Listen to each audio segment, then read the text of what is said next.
Bonjour, c'est Yannick de Formation pour les pros. Alors aujourd'hui, on va parler vidéo. Je reçois beaucoup de questions sur le sujet, parce que beaucoup d'entre vous utilisent la vidéo dans le cadre de leur entreprise, que ce soit pour une entreprise classique, en ligne, comme formateur ou comme agent immobilier.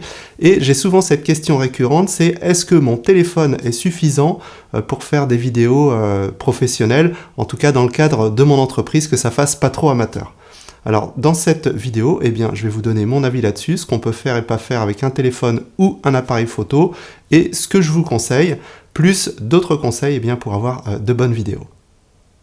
Alors, si vous ne me connaissez pas, je suis Yannick, je suis photographe vidéaste et formateur photo-vidéo, youtubeur, et j'aide les entreprises à utiliser la photo et la vidéo pour booster leur business. Donc, si ça vous intéresse, pensez à vous abonner en cliquant ici et à activer la petite cloche, comme ça vous recevrez les notifications quand je sors une nouvelle vidéo. J'essaye d'en faire à peu près une par mois, des fois un petit peu plus, ça dépend. Alors, téléphone ou appareil photo pour faire ces vidéos dans le cadre de son entreprise. Alors, en fait, ça va dépendre de plusieurs choses. Ça va dépendre déjà du matériel que vous avez. Si par exemple, vous avez un téléphone récent, ça peut faire l'affaire. Et si vous avez un vieux téléphone, mais que vous avez un appareil photo qui tient la route, peut-être l'appareil photo sera plus conseillé. Alors, il y a quand même des petites différences en fonction du rendu et de ce qu'on veut faire. Par exemple, si vous voulez faire des vidéos tout à fait classiques sans effet particulier, avec une bonne qualité, si votre téléphone est récent, ça fera l'affaire. Alors, je précise d'ailleurs en passant que ce n'est pas la peine d'acheter le dernier smartphone haut de gamme le plus cher qui existe en se disant que ce sera mieux. Oui, ça risque d'être mieux, mais en fait, vous pourriez avoir aussi bien, quasiment, pour beaucoup moins cher, et voire acheter un appareil photo en complément d'un autre téléphone, parce qu'on voit que les smartphones actuels, les plus chers, sont aux alentours de 1 500 €, donc ça fait quand même une sacrée somme. Si vous commencez votre entreprise, ou si vous n'avez pas envie d'investir trop dans la vidéo, je vous déconseille d'acheter ce type de matériel, sauf si vous voulez vous faire plaisir, mais ça c'est une autre histoire. Alors, au niveau du rendu, donc si vous avez un smartphone, vous aurez une zone de netteté qui sera assez grande en vidéo, même si en photo on peut avoir des effets de portrait avec du flou d'arrière-plan. En vidéo pour l'instant ça ne fonctionne pas, donc vous aurez un rendu classique qui sera de qualité et qui sera sûrement largement suffisant dans pas mal de situations. Si vous filmez par exemple un témoignage client, si vous filmez un bien immobilier, si vous avez quelque chose à dire mais sans effet particulier, le smartphone sera largement suffisant. Par contre, il faudra respecter plusieurs choses. La première, c'est que le son doit être de qualité. Donc, il faut que vous puissiez brancher un micro externe dessus.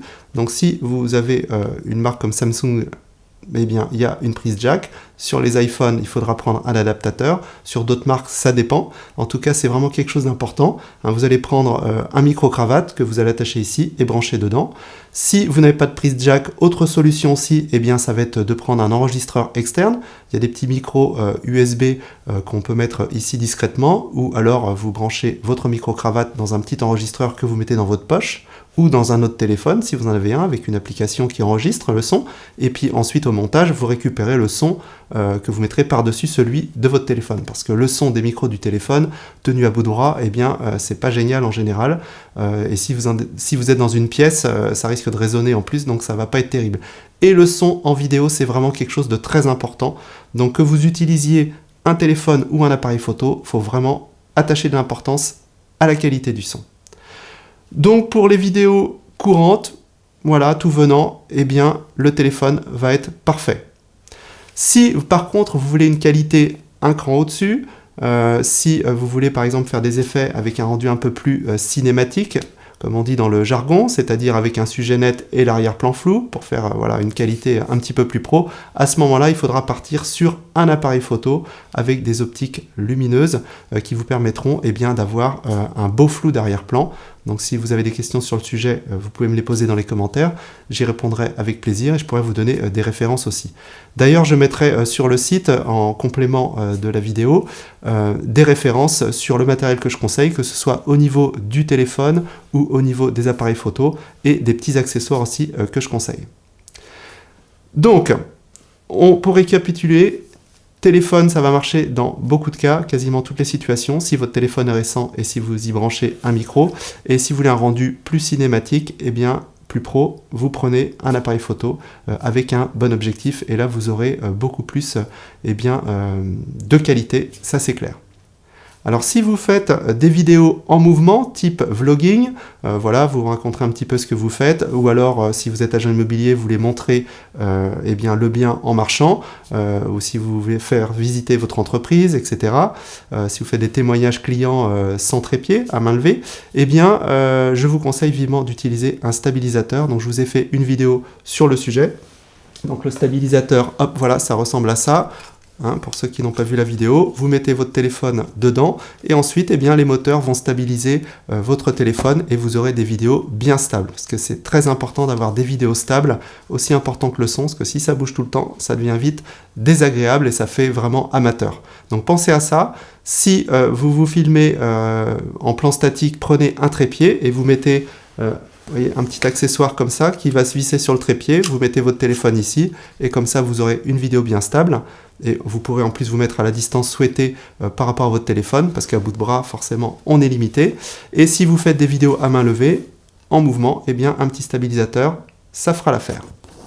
Alors après ce qui va faire la différence sur la vidéo, que vous utilisiez un téléphone ou un appareil photo, ça va être déjà le contenu bien sûr, ça se prépare avant, et ça va être aussi le cadrage, il faut être bien cadré, il faut être bien éclairé, donc éviter les contre-jours, être bien placé par rapport à la lumière, ou avoir quelques petits accessoires, comme par exemple une petite lampe LED qu'on va fixer au-dessus du téléphone, ou une lampe LED un petit peu plus grosse comme celle-ci. Donc si vous avez un contre-jour ou si la pièce est mal éclairée, ça va vous être très utile. Donc voilà, la lumière très important, le son on en a déjà parlé, ça c'est vraiment très important aussi. Et puis après, il va falloir aussi gérer la pièce, voilà, faut pas que ça résonne de trop, faut pas que ce soit trop bruyant. Et enfin, si vous pouvez faire un petit montage, enlever les parties où on se trompe, ça arrive régulièrement. Si vous voulez améliorer un petit peu la qualité d'image parce que vos réglages lors de la prise de vue n'étaient pas très bons, dans un logiciel de montage, on peut le faire. Et si vous voulez rajouter des petites illustrations pour illustrer vos propos, ça c'est important aussi. Donc, lumière, cadrage, son, le contenu bien sûr, et après un petit montage. Tout ça, ça prend pas forcément du temps. Quand on sait faire, ça va très très vite et ça vous permettra d'avoir des qualités de vidéo professionnelles que vous utilisiez un téléphone ou un appareil photo. Alors si vous savez pas trop par où commencer, comment faire tout ça, quel réglage prendre, etc., je vous rappelle pour information que j'ai des formations, je vous mets les liens sous la vidéo, que ce soit sur le montage ou sur la vidéo en général, quel que soit le secteur. Donc allez faire un tour si vous voulez avoir plus de renseignements. J'ai des formations en ligne et en présentiel. En tout cas, à l'heure actuelle, la vidéo est devenue vraiment un média incontournable. Ça permet vraiment d'augmenter son business, sa visibilité, voilà, de donner des informations de façon beaucoup plus facile. Et c'est devenu très facile avec le matériel actuel. C'est plus performant, c'est moins cher et c'est très facile d'utilisation. Donc si vous n'êtes pas encore passé à la vidéo, je vous conseille de vous y mettre. D'ailleurs, ça m'intéresserait de savoir dans les commentaires si vous utilisez la vidéo, dans quel cadre et quels problèmes vous rencontrez. Comme ça, moi, ça me permet après de vous faire des vidéos pour vous aider dans votre pratique quotidienne. En attendant, je vous dis à bientôt. Donc pensez à me poser vos questions, à mettre vos commentaires si vous en avez. Et moi, je vous dis à bientôt pour une prochaine vidéo.